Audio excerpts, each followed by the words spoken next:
Welcome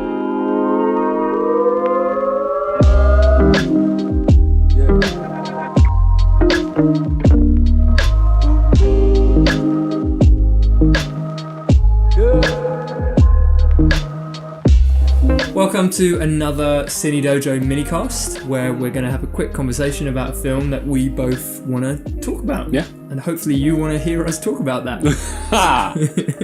So, as you've seen by the preview, I still don't know if we've got an intro sorted for this. We probably do. There should be an intro of Hunt for the Wilderpeople, directed by... That's Taika Waititi. Taika Waititi, who also directed...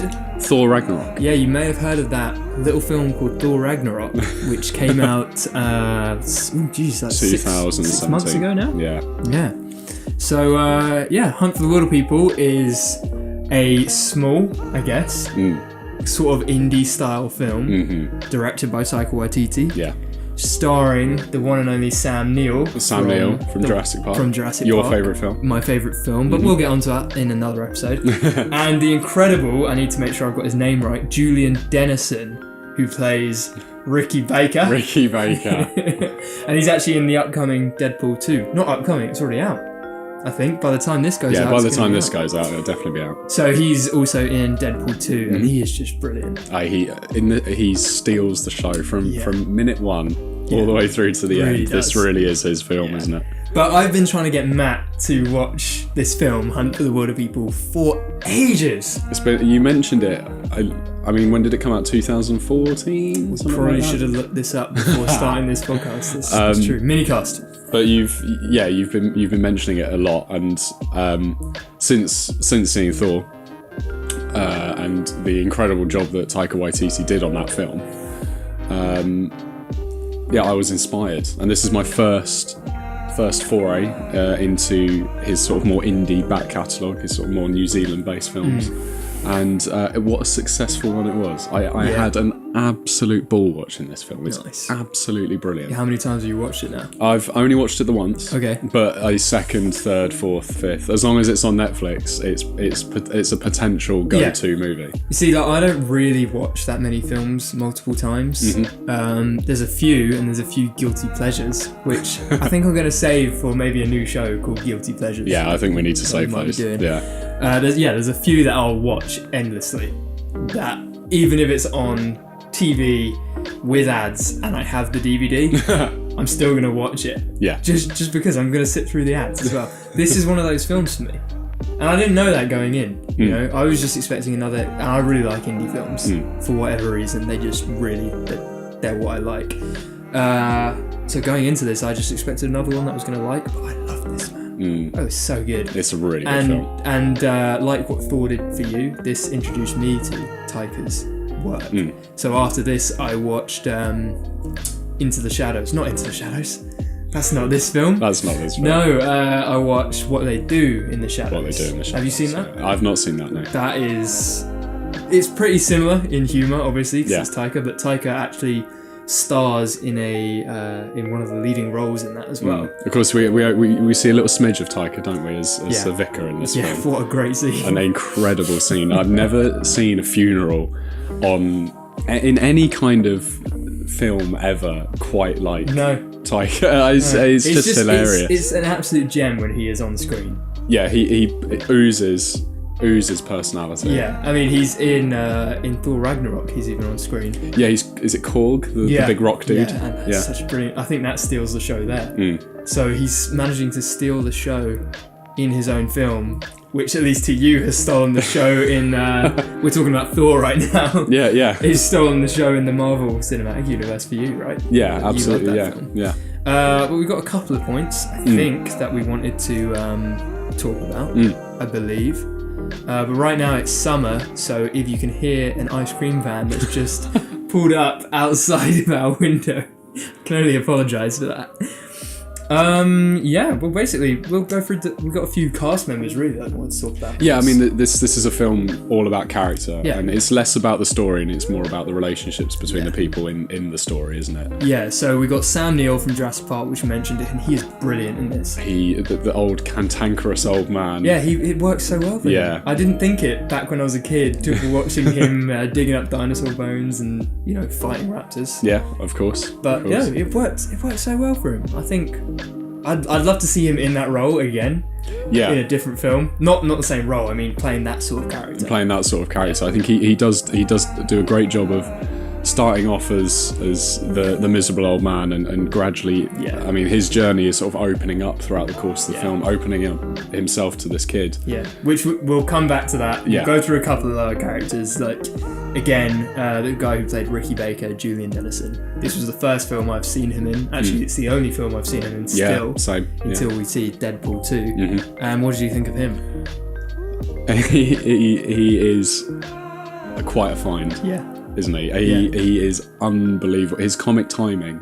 Yeah. And, and I know a lot of that in cinema can come down to the director and the screenwriting, but there is, there's a reason why Tom Cruise is such an amazing personality, an amazing actor, and Robert Downey Jr. It's because they ooze personality. This kid is just unbelievable. Yeah, I'm really excited to see where he goes with it. And the third in the cast that I think we wanted to touch on. Yeah, she's brilliant. Rachel House. Yeah, so she's, again, sorry we're bringing up Thor a lot, but you've got it with Taika because that's his entrance into the big leagues. Yeah, and what an entrance. Yeah, so Rachel, she's in both of this and that, and in both of them I think we've both loved her. She's brilliant, and she plays, is it the Grand Master? The Grand Master's sort of right-hand woman. Yeah, but in this she plays the No Children Left Behind. Yeah, the Child Services Officer, which is hilarious. So they're the characters we wanted to talk about. You wanted to talk about a specific scene though, didn't you? Yeah, my favourite scene in the whole film. I think it's absolutely brilliant in the cabin when.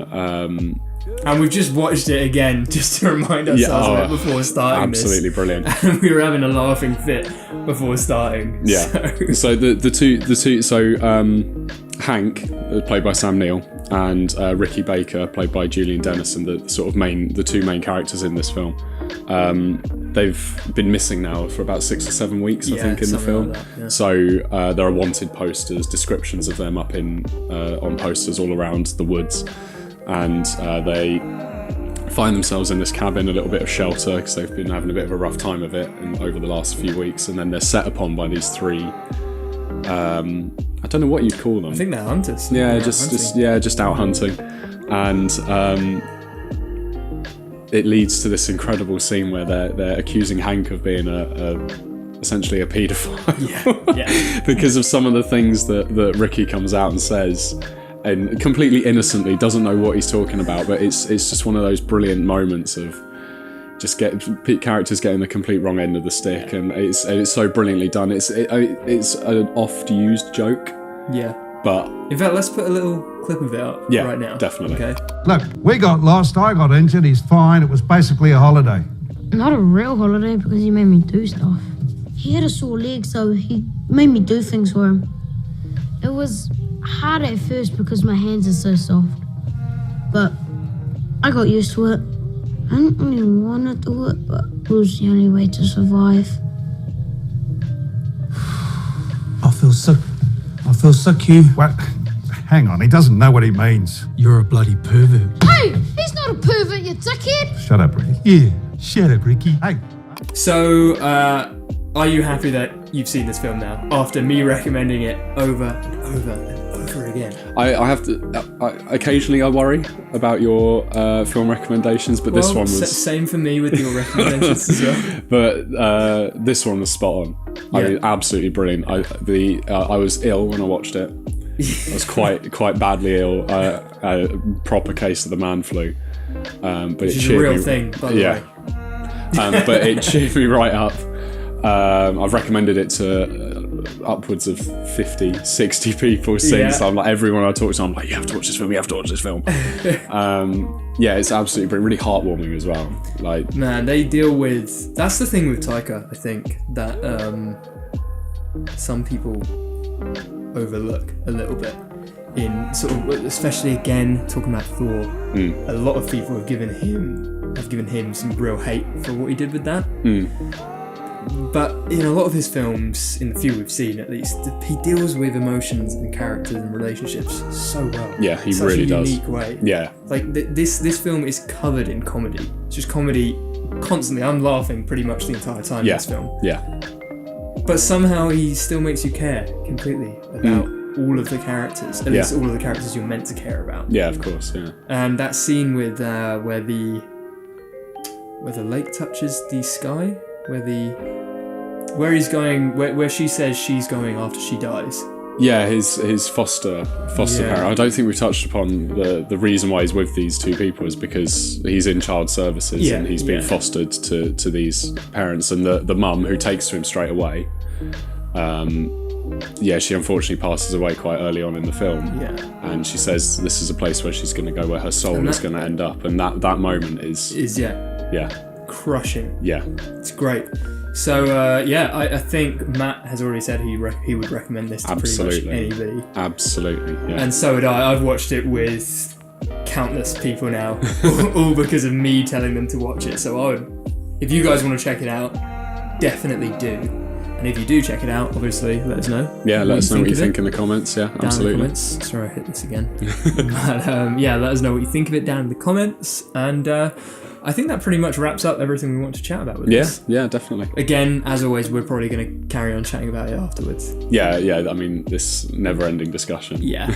So, I think it's on Netflix right now. Yeah. So go and check it out. Let us know what you think. And until next time, I guess, I'm Tom. I'm Matt. And we will see you then.